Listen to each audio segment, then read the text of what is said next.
마가복음 9장. 예수께서 이렇게 쐐기를 박으셨다.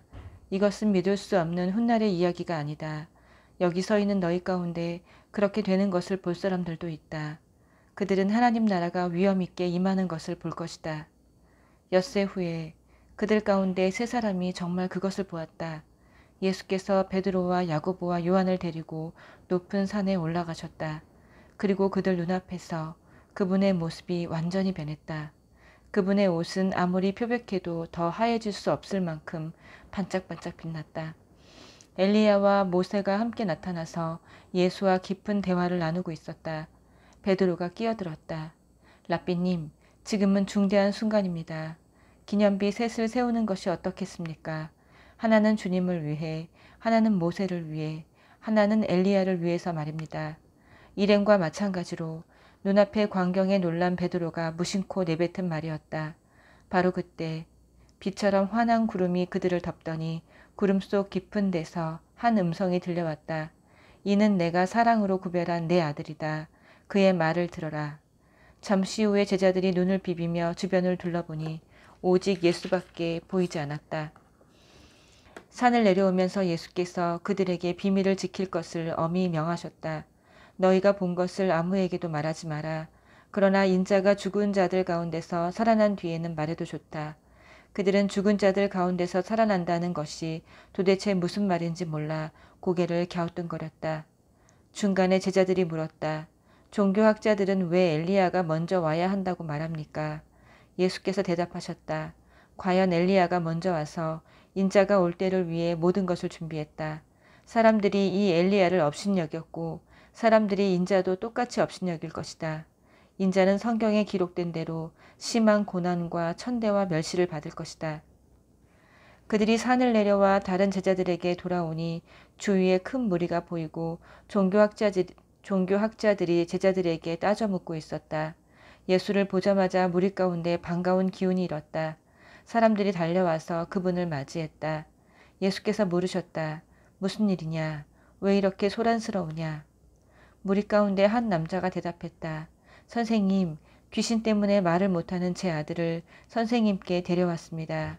귀신이 사로잡을 때마다 아이가 바닥에 거꾸러져 입에 거품을 물고 이를 갈면서 막대기처럼 굳어집니다. 선생님의 제자들에게 구해주기를 바라고 말했지만 그들은 하지 못했습니다. 예수께서 말씀하셨다. 하나님을 모르는 이 세대여, 내가 같은 말을 몇 번이나 해야 하느냐? 얼마나 더 참아야 하느냐? 아이를 이리 데려오너라. 그들이 아이를 데려왔다.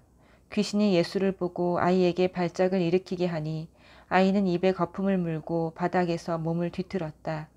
예수께서 아이의 아버지에게 물으셨다. 이렇게 된 지 얼마나 되었느냐? 어려서부터 그랬습니다. 귀신이 아이를 죽이려고 불속이나 강물에 던진 것이 몇 번인지 모릅니다. 만일 하실 수 있거든 무엇이든 해주십시오. 불쌍히 여기셔서 저희를 도와주십시오. 예수께서 말씀하셨다. 만일이라니. 믿는 사람에게 만일이란 없다. 모든 것이 가능하다. 그분의 입에서 말이 떨어지기가 무섭게 아이의 아버지가 부르짖었다. 제가 믿습니다. 의심하지 않도록 도와주십시오. 무리가 속속 모여드는 것을 보시고 예수께서 악한 귀신에게 명령하셨다. 벙어리의 귀머거리 귀신아, 내가 네게 명한다. 아이에게서 나와 다시는 얼씬거리지 마라. 귀신은 고함을 지르고 마구 몸부림치면서 나갔다. 아이는 송장처럼 핏기가 없어졌다. 그러자 사람들이 아이가 죽었다고 말하기 시작했다. 그러나 예수께서 아이의 손을 잡아 일으키시자 아이가 일어섰다. 집에 돌아온 뒤에 제자들이 예수를 붙들고 물었다. 왜 저희는 귀신을 쫓아내지 못했습니까? 예수께서 대답하셨다. 이런 귀신은 기도가 아니고는 쫓아낼 수 없다. 그들은 거기를 떠나서 갈릴리를 지나갔다. 예수께서는 제자들을 가르치고 싶으셔서 아무에게도 일행의 행방을 알리지 않으셨다. 예수께서 그들에게 말씀하셨다.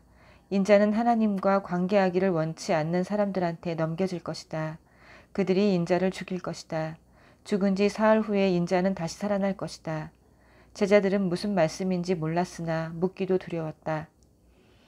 그들이 가버나움으로 갔다. 예수께서 집에 계실 때에 제자들에게 물으셨다. 너희가 길에서 토론하던 것이 무엇이냐? 불안한 침묵만 흘렀다. 그들은 자기들 가운데서 누가 가장 큰 사람인지를 두고 서로 입씨름을 벌였던 것이다. 예수께서 자리에 앉아 12 제자에게 말씀하셨다. 너희가 첫 자리를 원하느냐? 그렇다면 끝자리로 가거라. 모든 사람이 종이 되어라. 예수께서 방 한가운데에 어린아이 하나를 세우시고 아이를 품에 안으며 말씀하셨다. 누구든지 이 어린아이들 가운데 하나를 나처럼 품으면 곧 나를 품는 것이고 또 나를 훨씬 넘어서서 나를 보내신 하나님을 품는 것이다. 요한이 입을 열었다. 선생님, 어떤 사람이 주님 이름으로 귀신을 쫓아내는 것을 보고 우리가 막았습니다. 그가 우리에게 속한 사람이 아니어서 그렇게 했습니다. 예수께서 기뻐하지 않으셨다. 그를 막지 마라. 내 이름으로 선하고 능력 있는 일을 하고서 바로 나를 깎아내릴 사람은 없다. 그가 적이 아니라면 곧 우리 편이다. 누구든지 내 이름으로 너희에게 물 한 잔만 주어도 그는 우리 편이다. 하나님이 반드시 알아주실 것이다. 그러나 너희가 어린아이처럼 순진하게 믿는 이들 중에 하나를 괴롭히고 못살게 굴거나 그들의 믿음을 이용하면 너희는 곧 후회하게 될 것이다. 차라리 너희 목에 맷돌을 달고 호수 한복판에 뛰어드는 편이 낫다. 내 손이나 발이 하나님께 방해가 되거든 찍어내버려라. 손이나 발이 없더라도 살아있는 것이 두 손과 두 발을 보란듯이 가지고서 영원히 불타는 용광로 속에 있는 것보다 낫다. 또 내 눈이 너를 하나님에게서 멀어지게 하거든 뽑아내버려라. 한눈으로 살아있는 것이 지옥불 속에서 2.0 시력을 발휘하는 것보다 낫다. 머지않아 모든 사람이 재련의 불 속을 지나겠지만 너희는 영원한 불꽃으로부터 보호받고 보존될 것이다. 너희는 스스로 보존하는 자가 되어라. 평화를 지키는 자가 되어라. 10장. 예수께서 거기를 떠나 요단강 건너편 유대 지방으로 가셨다. 매번 그렇듯이 무리가 따라왔고 예수께서는 늘 하시던 대로 그들을 가르치셨다. 바리새인들이 예수를 괴롭힐 요량으로 다가와서 물었다. 남자가 아내와 이혼하는 것이 율법에 맞습니까? 예수께서 말씀하셨다. 모세가 뭐라고 명령했느냐? 그들이 대답했다. 모세는 이혼 증서를 써주고 아내와 이혼해도 된다고 허락했습니다. 예수께서 말씀하셨다. 모세는 단지 너희의 사악한 마음을 염려해서 그 명령을 기록한 것이다. 처음 창조 때부터 하나님께서는 남자와 여자를 지어 함께 있게 하셨다.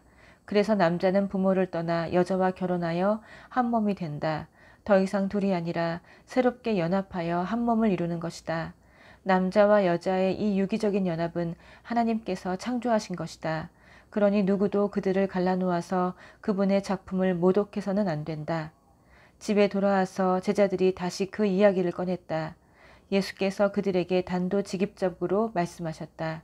다른 여자와 결혼하려고 자기 아내와 이혼하는 남자는 아내에게 간음하는 것이다.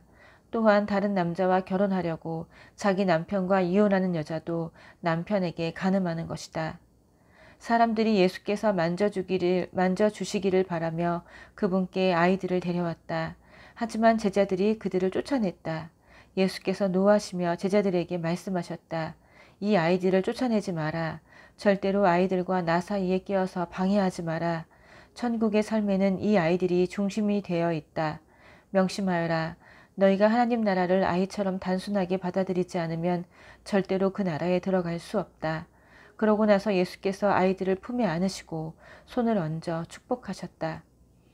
예수께서 길을 나서는데 한 사람이 달려와서 정중하게 그분을 맞으며 물었다. 선하신 선생님, 제가 무엇을 해야 영원한 생명을 얻겠습니까? 예수께서 말씀하셨다. 어째서 나를 선하다고 하느냐? 오직 하나님 한 분 외에는 선하신 분은 없다. 계명에 살인하지 말라, 간음하지 마라, 도둑질하지 마라, 거짓말하지 마라, 속이지 마라, 내 부모를 공경하라 하지 않았더냐? 그가 말했다. 선생님, 그 계명들은 제가 어려서부터 다 지켰습니다. 예수께서 그의 눈을 주목하여 보시더니 그를 사랑스럽게 여기셨다. 예수께서 말씀하셨다. 하나 남은 것이 있다. 가서 내가 가진 것을 다 팔아서 가난한 사람들에게 주어라. 그러면 내 모든 부가 하늘에 쌓아두는 부가 될 것이다. 그런 다음 와서 나를 따라라. 그 사람의 얼굴이 어두워졌다. 그가 전혀 예상치 못했던 말이어서 그는 무거운 마음으로 예수를 떠나갔다. 그는 많은 것을 움켜쥐고 있었고 그것을 놓을 마음이 없었다. 예수께서 제자들을 보며 말씀하셨다. 많이 가진 사람이 하나님 나라에 들어가는 것이 얼마나 어려운지 아느냐. 제자들은 들으면서도 그 말이 믿어지지 않았다. 예수께서 계속해서 말씀하셨다. 얼마나 어려운지 너희는 상상도 못할 것이다. 내가 말하는데 부자가 하나님 나라에 들어가는 것보다 낙타가 바늘귀로 지나가는 것이 더 쉽다. 그 말에 제자들이 크게 당황했다. 그러면 어느 누가 가망이 있겠습니까? 그들이 물었다. 예수께서 잘라 말씀하셨다.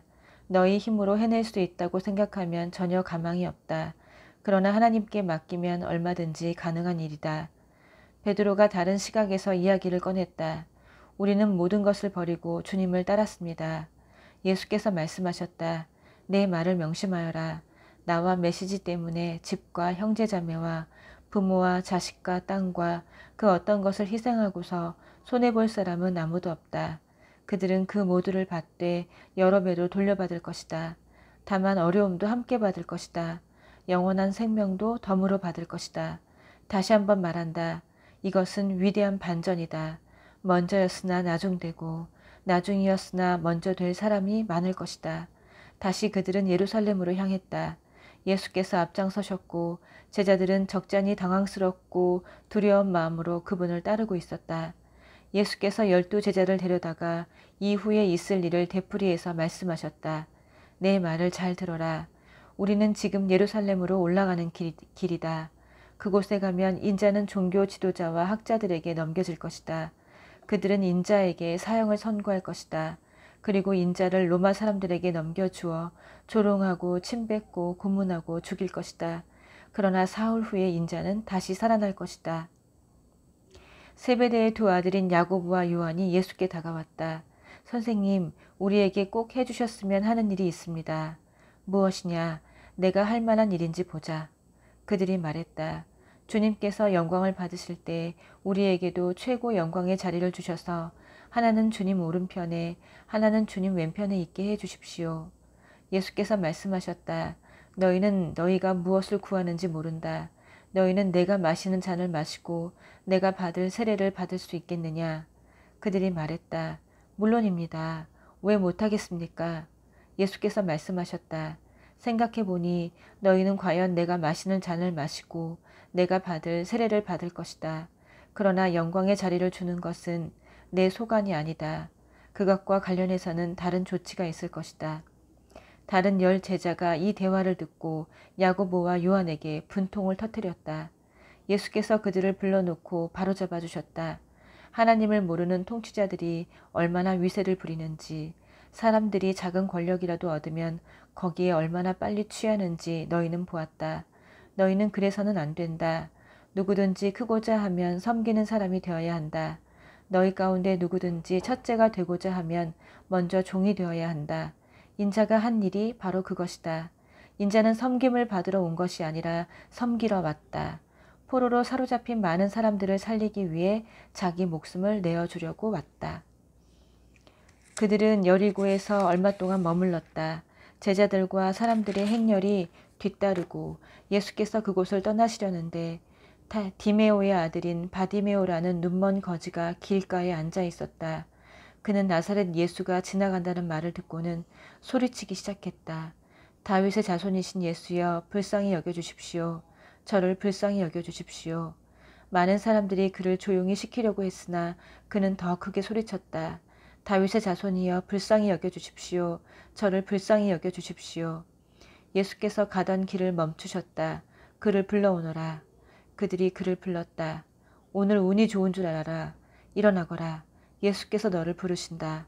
그는 겉옷을 버려두고 즉시 일어나서 예수께 갔다. 예수께서 말씀하셨다.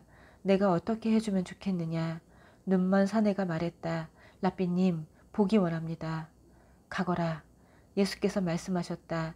내 믿음이 너를 구원했고 낫게 했다. 바로 그 순간에 그는 시력을 되찾았고 그 길로 예수를 따랐다. 아멘.